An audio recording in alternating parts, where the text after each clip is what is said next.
Ward number 49 के अंदर। यहाँ पे जैसे भाजपा ने अपने एक बहुत ही जिम्मेवार कार्यकर्ता को टिकट दी है और उसका सहयोग, उसका साथ देने के लिए कई लोग जो अपनी तरफ से जनप्रतिनिधि अपने अपने विचार दे रहे हैं। ये नहीं कि आप चाहते होंगे कि क्या फुटबाजी है या गुटबाजी चल रही है या कोई विद्रोह चला। विद्रोह किसी प्रकार का नहीं है बीजेपी में यहाँ पे एक समर्थन है, एक दूसरे का साथ है। सब अपने अपने माध्यम से अपने काम को भी देख रहे हैं और जनता के बीच में जाके प्रचार प्रसार को भी देख रहे हैं। हमारे साथ राजू सारसर जी हैं, सुमित सारसर जी हैं। राजू सारसर जी नमस्कार। इंडिया मेट्रो न्यूज़ में आपका स्वागत है। राजू जी, जो आज भाजपा को कहा जाता है कि कहीं ना कहीं फूट पड़ी हुई है, गुटबाजी चल रही है, ऐसा क्या कारण है कहा जा रहा है? ये सब अनर्गल बातें हैं। पूरे देश में भारतीय जनता पार्टी एक ऐसी पार्टी है जो डिसिप्लिन और अनुशासन के अंदर चलती है। इसमें एक ही व्यक्ति जो देश का यशस्वी प्रधानमंत्री आदरणीय नरेंद्र मोदी जी हैं, उन्हीं के दिशा निर्देश में, अनुशासन में पूरी पार्टी काम कर रही है। ये सब लोगों की अनर्गल बातें हैं कि पार्टी में किसी प्रकार की फूट है, ऐसा कुछ नहीं है। राजू जी, इस समय अशोक बिरलान जी को टिकट दी गई है और जैसा कि कड़ी के अंदर हम देख रहे हैं कि कार्यकर्ता आज कुछ ज़्यादा उत्साह दिख रहा है और पदयात्रा आज से शुरुआत हुई है, तो उसमें आपका कितना योगदान है? हमारा योगदान एक कार्यकर्ता के रूप में हम भी हैं, भाई मैं हमारे सुमित सारसर जी और जितने भी पार्टी के कार्यकर्ता हैं, पूरी मंगोलपुरी विधानसभा में लगा लो, तीनों वार्डों के अंदर तीनों में पार्टी विजय होकर आएगी और सारे कार्यकर्ता अब सबने डोर टू डोर कैंपेन शुरू हो गया है। आज हम सब लोग वार्ड नंबर 49 में पदयात्रा भी करके आए। आज पदयात्रा आपकी चालू है जी। राजू जी, आपने इलेक्शन भी लड़ा है, तो कुछ अपना अनुभव जो है बताइए। इलेक्शन के साथ साथ मैं दिल्ली सफाई कर्मचारी आयोग का पूर्व चेयरमैन भी रहा हूँ। 10 वर्षों तक मैं कमीशन का चेयरमैन रहा हूँ। और रही बात चुनाव की, चुनाव तो हम 89 से लड़ते आ रहे हैं, लोगों को लड़ाया भी, अपने साथियों को बहुत चुनाव देखे। मैं अपने देश में अलग अलग प्रदेशों में चुनाव में गया, लेकिन अब जो चुनाव है सारा देश एक सूत्र में है, भारतीय जनता पार्टी के एक सूत्र में बंधा हुआ है। और दिल्ली नगर निगम में भारतीय जनता पार्टी की सरकार निश्चित बनेगी।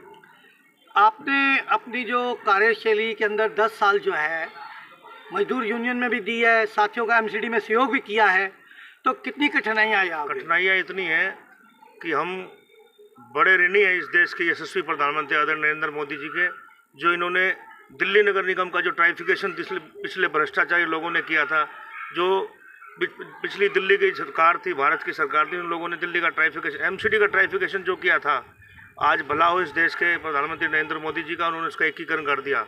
नहीं तो दिल्ली नगर निगम का कर्मचारी और दिल्ली सरकार का मुख्यमंत्री अरविंद केजरीवाल, जिसे एक क्रूर शासक भी आप कह सकते हो, लोगों को आत्मदाह करने पर मजबूर कर देता।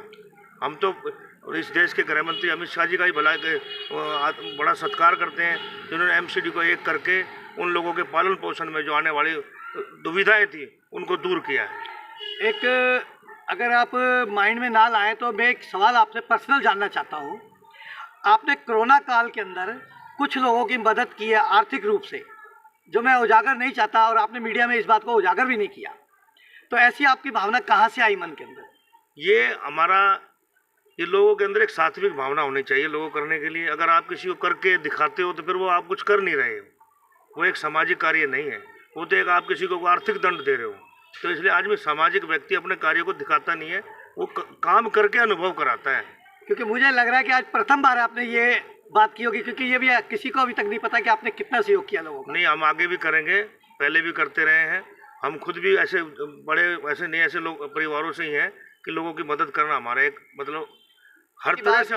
राजू सारसर जी से कराई जी, उन्होंने नगर निगम में कितना सहयोग दिया, अपनी जो भी विचारधारा है इस क्षेत्र के बारे में उन्होंने बतलाई। अब हम आपसे मिलवाएंगे सुमित सारसर जी से। सुमित सारसर जी समाज सेवी हैं, कई साल से सेवा कर रहे हैं। सुमित सारसर जी नमस्कार। नमस्कार भाई। सुमित सारसर जी, जो आज चुनाव का एक दौर चल रहा है, मैं सबसे पहले आप मेट्रो न्यूज़ चैनल का धन्यवाद करना चाहता हूं, जो कि एक गरीब परिवार की आवाज़ और कॉलोनी की आवाज़ उठवाते हैं, हर वक्त समाज के साथ खड़े रहते हैं। मैं पहले हरपाल जी का बहुत बहुत धन्यवाद करना चाहता हूं। जय श्री राम। जैसा कि अभी सारसर जी आपने कहा कि ये चैनल जो है ये आपके एक अपना ही चैनल है, आपके परिवार का ही चैनल है, और आपका अपना इसलिए है क्योंकि जो मैं मिट्टी से जुड़ा हूँ, यहीं से मैंने जन्म लिया है और यहीं से ही मैंने आगे आज आप लोगों के भाइयों के सहयोग से आगे बढ़ा हूँ।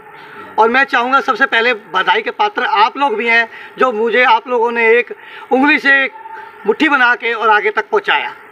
तो सार्थक जी, मेरा अब आपसे सवाल ये है कि इस क्षेत्र में अब इलेक्शन का दौर चल रहा है और 49 के आप बहुत बड़े पुराने कार्यकर्ता हैं और आपने कई इलेक्शन भी लड़ाए हैं, तो अपनी विचारधारा बताइए कि क्या यहाँ से क्या रुझान रहेगा? रुझान यही रहेगा जी, यहाँ पे पूरा वाल्मीकि समुदाय एक बहुत बड़ी तादाद में रहता है और वाल्मीकि समाज, इस बार मैं वाल्मीकि समाज से भी गुहार करना चाहूँगा, जो यहाँ की क्षेत्रीय विधायिका है उसको हमने पहले भी कई बार क्षेत्रों की समस्या लिख के दी है और गैस गोदाम वाला जो रोड है बिल्कुल बहुत बुरा हाल है उसका। कई दुर्घटना हो चुकी है। हाँ, और यहाँ से कतरन मार्केट से लेकर डी ब्लॉक तक चले जाओ आप थाने तक, वहाँ पे एक भी सीसी कैमरा नहीं है और कोई वारदात हो जाती है तो बड़ी दिक्कतें आती है। ये पी ब्लॉक से लेकर 8 नंबर गली से आर ब्लॉक स्कूल तक जाता है, यहाँ रात के टाइम निकलना बड़ा मुश्किल है। इसके बारे में हमने कई बार राखी बिड़ला को भी लिखा है, जो क्षेत्रीय विधायिका है यहाँ की।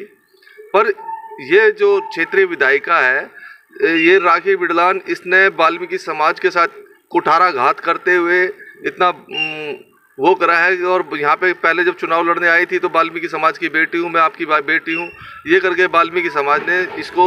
मैं आपका बीच में सवाल काटूंगा, आप लोगों ने खुद ही तो उनको सहयोग दिया जी, क्योंकि हमारे समाज की बेटी है और हमारी बहन बेटी है। हाँ। और आज आप ऐसा विरोध कर रहे हैं। ऐसा विरोध इस कारण है जी, आज इसने वाल्मीकि समाज की जो एक भी किसी भी कार्यकर्ता को इसने आज तक टिकट, अभी तक कोई टिकट नहीं दिया 2022 वाले चुनाव में निगम के अंदर।